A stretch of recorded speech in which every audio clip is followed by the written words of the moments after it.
What's going on, guys? It's your boy, Johnny Liquidator, coming back with another video. Caitlin Clark and Indiana Fever put the beats on Atlanta in front of a sold-out crowd. Guys, for this one here, we got to go to the ATL. Let's get it. Let's go.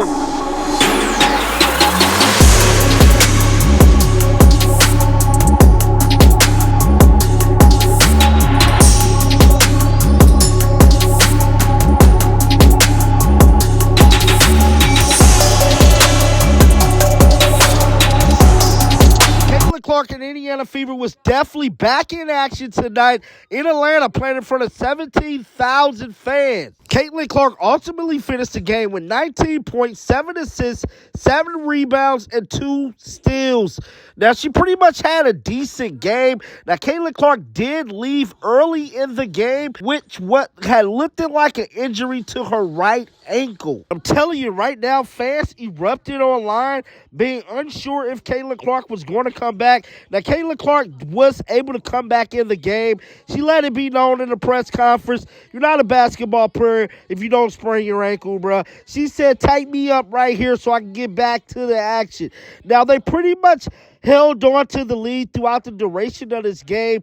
They never lost the lead. Now, Atlanta did try to make a strong run in the fourth quarter, going on a 13-0 run, but that was not enough to get ahead of the Fever. And Caitlin Clark and the Indiana Fever ultimately won the game 84-79. Now, she immediately caught over reporters after this game, her and Christy Size. Let's roll the footage right now. 321, and then you immediately ended up with, I think, 5-point margin or 7-point margin. What did you guys learn about yourselves holding on in spite of their onslaught there at the end? Thanks. First, just because the experience that we've gotten throughout this season, it's just given them the confidence at the end. You know, times like this, we would have, been a lot more nervous, panic a little bit, and they didn't. And they kept getting great shots. Like we were shooting layups at the end, but just took care of the ball and only allowed them to get to the free throw line one time that whole fourth quarter, which was huge. Hold on.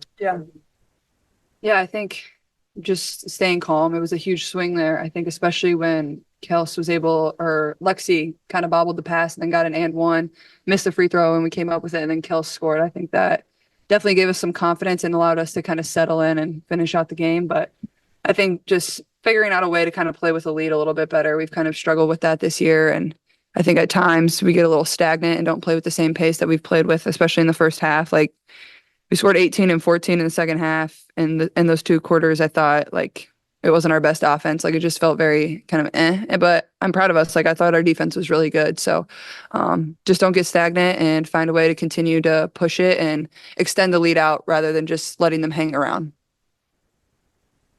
Caitlin, you went down earlier. Talk to us about that moment for you and then fighting through that to get back into the game. Yeah, I saw the replay. I look really soft. It wasn't that bad of a turn, but it hurt. So sometimes you just need a second to to give yourself a second. If you ever sprain your ankle, it just kind of stings for a little bit. So I was good. They're like, you want to go in the back? I'm like, no, please just tape right here. Let's go. We gotta keep going.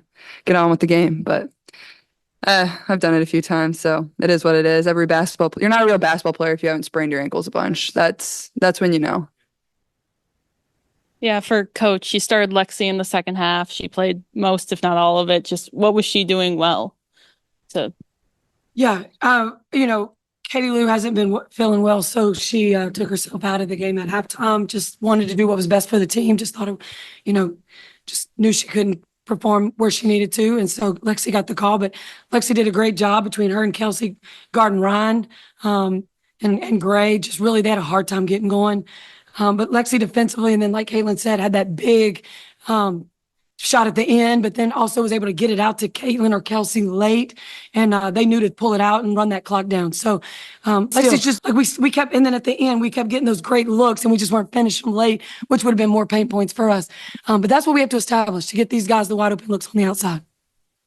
This question is for the coach and players. You get a win like this. How much of this win does it give you a continued edge, especially when you start looking at the standings in the WNBA?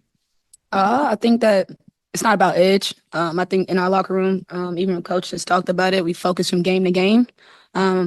but we're not crazy. We know playoffs is like a big deal for all of us. And I think we try to stay focused on what's right. And I think the main thing is game by game. But I think as we get down the stretch of these games, our experience and what we've been through early is helping and it's showing how we can be effective now. And I think that going forward, it's going to be important that we kind of stay together and stay focused and just from game to game, not necessarily looking at the playoffs. Question for Caitlin. Obviously it's easy to get caught up in all that you've accomplished, obviously as a college player and a pro already, but what do you think about in terms of just the impact you want to leave on the game long term, if you're even thinking about that at this point?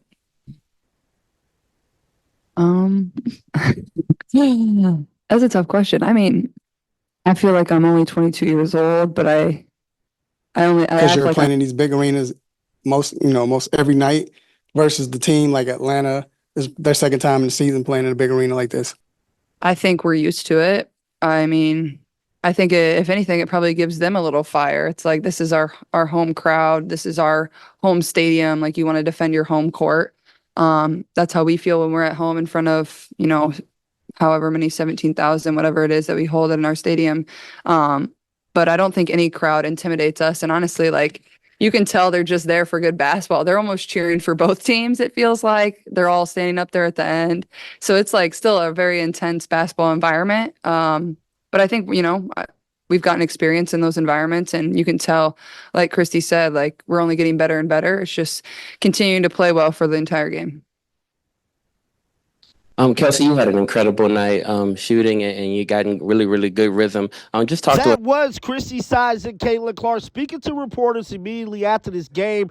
It's great to see that Caitlin Clark is not hurt. She just have a sprained ankle. That's always a plus. But something that is sticking out to me more than anything with these latest couple games, bruh, is the Indiana Fever not playing 4 complete quarters of basketball, bro. I feel like we have yet to see them play 4 complete quarters.